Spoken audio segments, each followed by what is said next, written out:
Salut, c'est Thomas Rozek.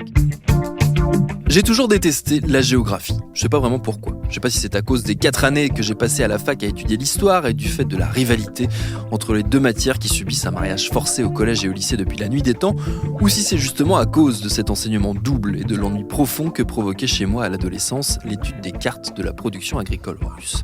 Pourtant, au-delà de ces caricatures que j'entretiens très ouvertement, comprendre les espaces, les dynamiques nationales et transnationales, c'est au moins aussi essentiel que d'en connaître l'histoire. Mais si la tradition intellectuelle française a très largement accepté l'idée que cette dernière est par nature politique, on a encore beaucoup de mal à en faire de même avec la géographie. Mais pourquoi ? Et qu'est-ce qui pourrait aider à faire changer cette perception ? Ce sera notre épisode du jour. Bienvenue dans Programme B.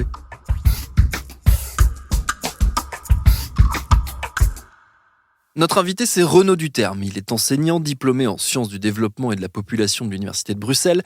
Il vient de signer un petit manuel pour une géographie de combat, disponible aux éditions de la Découverte à partir du 16 janvier 2020.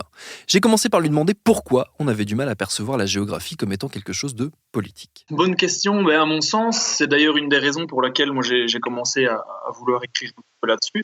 Donc moi, j'enseigne la géographie dans un lycée, dans l'équivalent d'un lycée en Belgique. Et justement, il y a quelque chose qui revient très souvent dans les programmes, dans la perception des élèves, et qui date, à mon avis, qui provient de la géographie telle elle a été souvent enseignée par le passé, c'est-à-dire une géographie un petit peu technicienne, qui se contente d'expliquer un petit peu, d'expliquer les choses, d'analyser la production de l'espace, les différents enjeux, mais un petit peu à l'instar de la société, avec une espèce de neutralité comme ça, en disant voilà, il faut surtout pas s'engager, il faut analyser les choses un peu froidement, voire dans certaines dérives, à mon sens, dans certains cas, vraiment en occultant complètement les rapports de force, quoi. Alors il y a eu quand même quelques géographes, on connaît le célèbre livre de Yves Lacoste là, qu'il a sorti dans les années 70, qui a bousculé un petit peu les choses en disant la géographie, ça sert aussi à faire la guerre, mais il y a quelque chose quand même la géopolitique ne concerne quand même très très souvent que les relations entre les États. Et par contre, il y a toute une série d'objets qui sont liés à la géographie, qu'on analyse dans la plupart des cours, dans la plupart des ouvrages, comme les inégalités de développement, l'aménagement du territoire, par exemple, la question des migrations.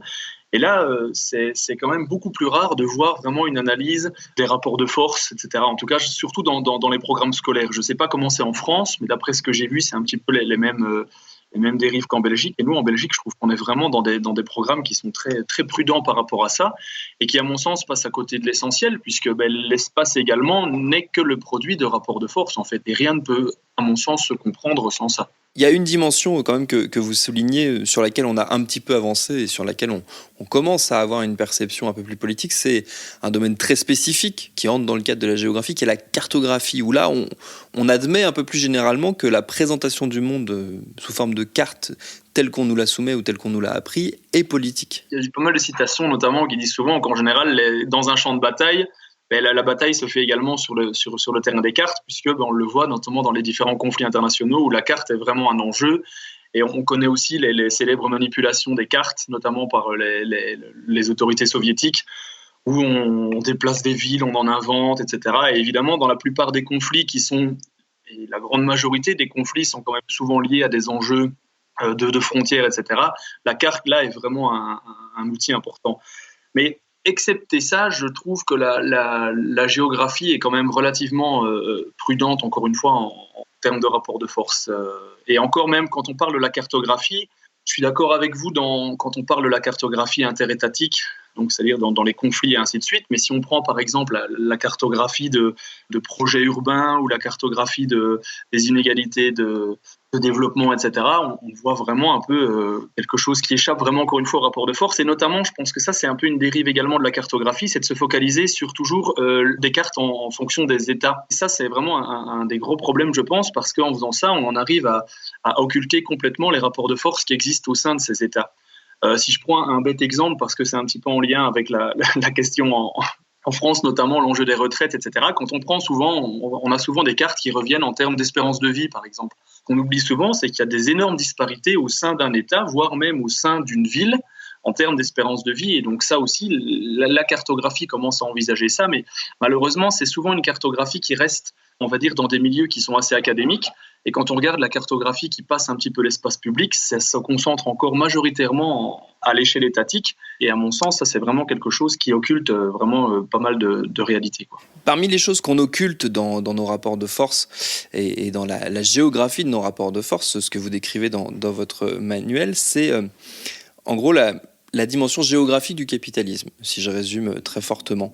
Ce que vous montrez, c'est que dès l'origine, quelque part, dès l'invention ou l'expansion du capitalisme, il y a intrinsèquement un besoin d'espace, un besoin de s'inscrire dans un espace. Oui, c'est vraiment quelque chose c'est une des principales motivations de ce livre aussi, c'est j'ai des activités de militante depuis pas mal d'années maintenant dans différentes associations et donc la question du capitalisme revient souvent, mais la question de sa géographie est très très peu abordée en fait. On parle souvent de l'histoire du capitalisme, on voit le capitalisme comme une question purement économique, voire avec les impacts sociaux, mais la question de la géographie en tant que telle est très peu abordée, alors que pourtant, oui, comme vous le dites, elle est vraiment au cœur de ce système dès son départ, puisque en quelque sorte, le capitalisme n'aurait pas pu exister sans une expansion spatiale. C'est notamment différents auteurs, notamment un chercheur qui vient de publier une somme qui s'appelle Alain Beer, qui montre vraiment comment ce qu'on a tendance à appeler la mondialisation, c'est-à-dire l'interconnexion croissante entre les différentes régions du monde, a été en quelque sorte un préalable au début du capitalisme. Et ça pour différentes raisons. D'une part parce que ça c'est quelque chose qu'on connaît depuis quand même quasiment depuis les travaux de Karl Marx déjà, que l'accumulation du capital, l'accumulation primitive du capital, donc vraiment le début d'une accumulation qui a encouragé l'industrialisation et vraiment le développement d'un capitalisme à plus grande échelle, a eu besoin dès le départ de ressources lointaines, et donc notamment de ressources de minerais, de ressources agricoles. Il y a aussi une composante écologique également, puisque le capitalisme a toujours eu besoin d'exploiter d'autres espaces, notamment écologiquement, pour perdurer. Et puis, il y a également quelque chose qui est très important aussi, c'est que la mondialisation et à travers elle le commerce longue distance a permis petit à petit une autonomie de la sphère marchande, puisque dans la plupart des sociétés, les marchands étaient souvent cloisonnés et contrôlé par une certaine autorité, de façon moindre en Europe en raison de l'émiettement féodal, contrairement à des empires qui étaient beaucoup plus centralisés comme la Chine par exemple ou les empires précolombiens. Mais donc la sphère marchande, étant donné de par sa nature, le commerce longue distance va vraiment donner une certaine liberté aux marchands qui vont pouvoir jouer sur les différentes relations interrégionales et internationales et donc petit à petit avoir un certain contrôle sur la société. Et c'est d'ailleurs pour cette raison que les centres, alors est-ce qu'on peut les appeler déjà capitalistes ou en tout cas pré-capitalistes, étaient principalement les puissances marchandes, à savoir les cités-États italiennes et puis la puissance hollandaise, anglaise et ainsi de suite. Ce qu'on perçoit, c'est qu'il existe une sorte de géographie parallèle du capital et du capitalisme qui a ses propres cartes, quelque part, ses propres pôles, et qui se construisent en dehors des États et de leur souveraineté. Ouais. Le but intrinsèque du capitalisme, donc on connaît un petit peu la finalité, c'est vraiment de produire toujours plus. Et encore une fois, c'est vraiment quelque chose qui caractérise vraiment le capitalisme, qui à mon sens est trop peu mentionné et qu'on doit notamment à Karl Polanyi d'avoir mis en évidence. C'est vraiment encore une fois, l'autonomie et la mainmise de l'économie sur la société. C'est-à-dire que l'économie prime surtout. Et ça, encore une fois, la géographie, et donc, c'est-à-dire l'expansion spatiale, va encore une fois permettre à cette économie de prendre plus de liberté par rapport aux forces étatiques et donc même aux forces démocratiques. Et on le voit notamment ces dernières années avec ce qu'on a tendance à appeler la deuxième mondialisation, c'est-à-dire vraiment l'explosion des échanges, on va dire depuis les années 50-60, a coïncidé également avec une ouverture des frontières de plus en plus sans entrave, qui ont donné précisément une grande liberté à des acteurs capitalistes, on va dire, qui sont matérialisés par les grandes puissances transnationales. Et on le voit maintenant avec les différents accords de libre-échange qui sont signés, ce qu'on appelle les traités d'arbitrage, etc. Tout ça donne vraiment une puissance sans commune mesure de ces puissances capitalistes, de ces multinationales sur les États, à tel point que maintenant, on voit que la plupart des décisions étatiques, que ce soit dans la plupart des domaines, que ce soit dans le domaine des financements, on peut parler des dettes publiques, que ce soit dans la question écologique, on voit maintenant l'échec permanent des différentes COP, parce que tout ça est nécessairement subordonné aux réalités économiques qui sont matérialisées encore une fois par les accords de libre-échange. Et donc il y a une certaine concurrence, si on veut, à laquelle se livrent les différents États pour satisfaire les desiderata du monde économique qui, encore une fois, n'a jamais eu autant de liberté de par l'histoire. La notion de frontière, elle est essentielle dans tout ce travail que vous avez mené.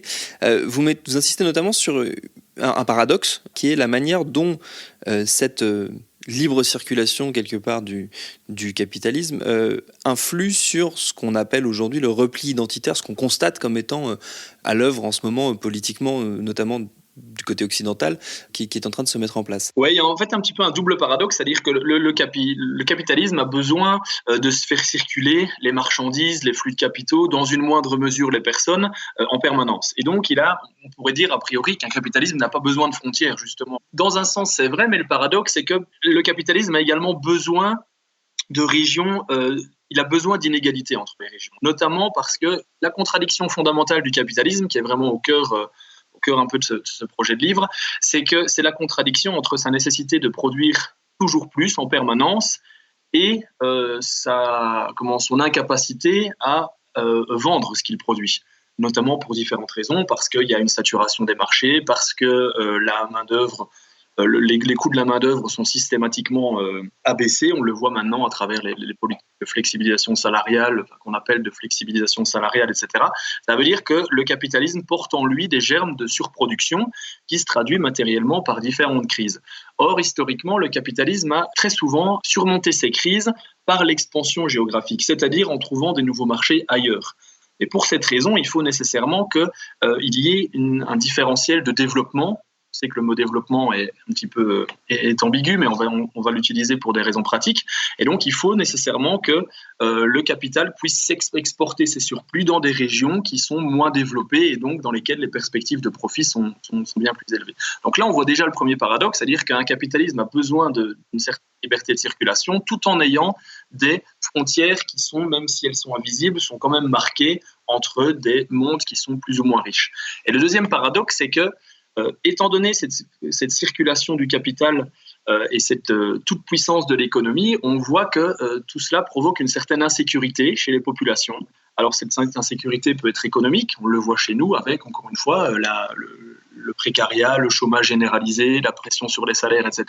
Cette sécurité également peut être culturelle, on va dire, parce qu'on voit de plus en plus une méfiance des populations vis-à-vis de l'immigration qui provient principalement de cette toute liberté économique, puisqu'on remarque qu'en général, la plupart des replis identitaires proviennent de régions qui sont un petit peu les perdants de cette mondialisation.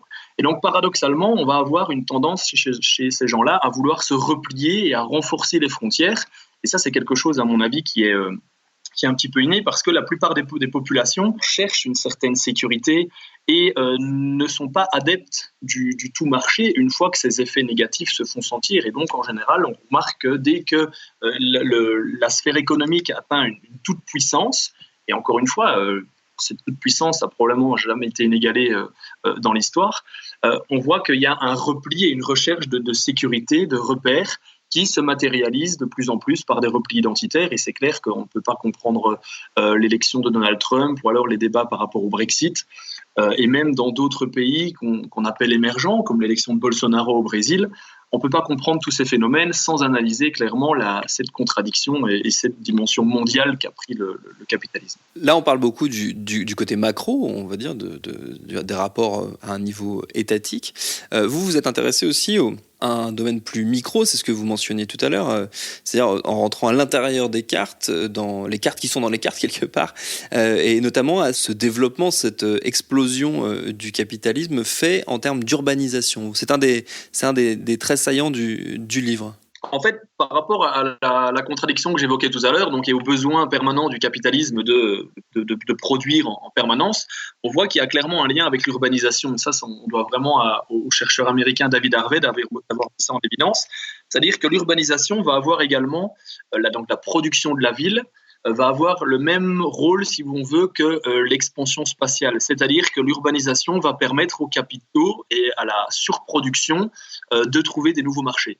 Et on le voit maintenant avec l'émergence de la ville. Il explique ça, par contre, notamment Harvey explique ça en mentionnant on a beaucoup parlé des 30 glorieuses, donc c'est vraiment une période de prospérité. Et les 30 glorieuses trouvent principalement aussi une de leurs raisons d'être par cette urbanisation, le développement de la banlieue périurbaine qui s'accompagne de toute une série de choses, à savoir l'ascension de la voiture individuelle, le développement des autoroutes et ainsi de suite. Et donc tout ça fait que les grands travaux qui ont été nécessaires pour reproduire, refabriquer ces nouvelles villes ont mobilisé des millions de travailleurs, ont mobilisé des milliards de dollars ou d'euros, enfin de francs, de monnaie nationale à l'époque, qui ont permis, encore une fois, au capitalisme de trouver des nouveaux marchés et donc de satisfaire ces exigences. Et on le voit encore maintenant, où on remarque que dans la plupart des villes, cette urbanisation est vraiment un phénomène mondial, puisque depuis 2007-2008, si je me trompe, il y a plus de la moitié de la population humaine qui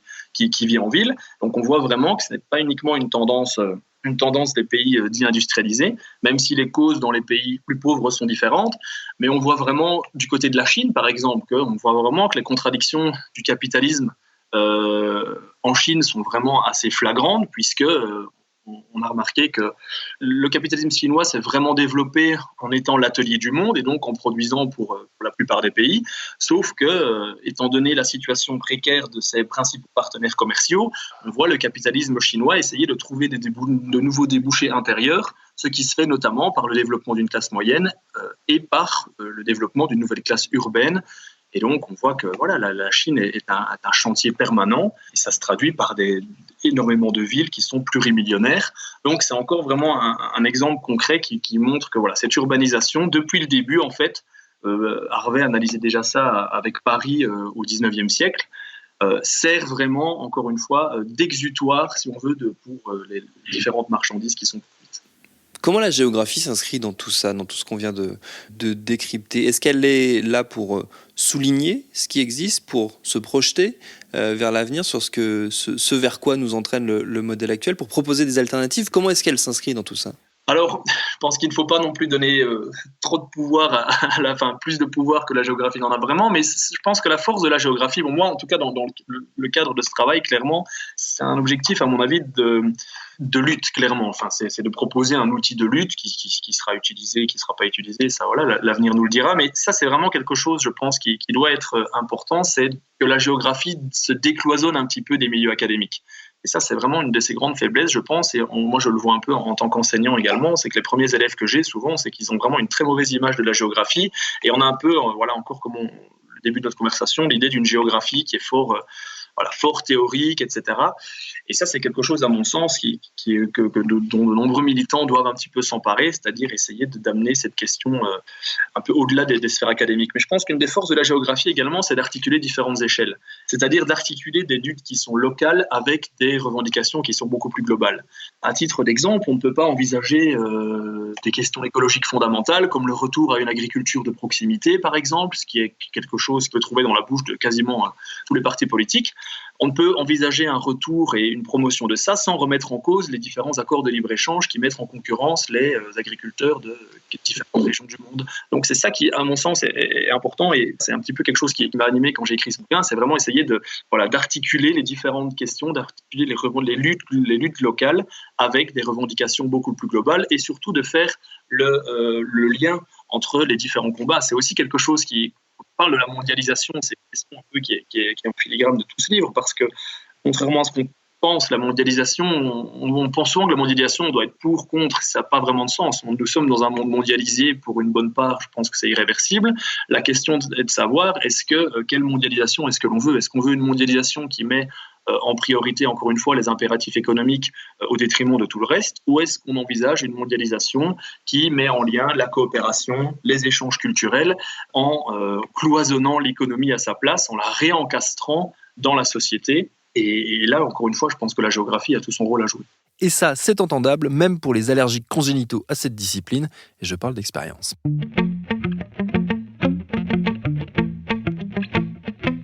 Merci à Renaud Duterme pour ses réponses. Programme B, c'est un podcast de Binge Audio préparé par Laurent Bess, réalisé par Mathieu Thévenon. Abonnez-vous sur votre appli de podcast préféré pour ne manquer aucun de nos épisodes, Facebook et Twitter pour nous parler. Et à demain pour un nouvel épisode.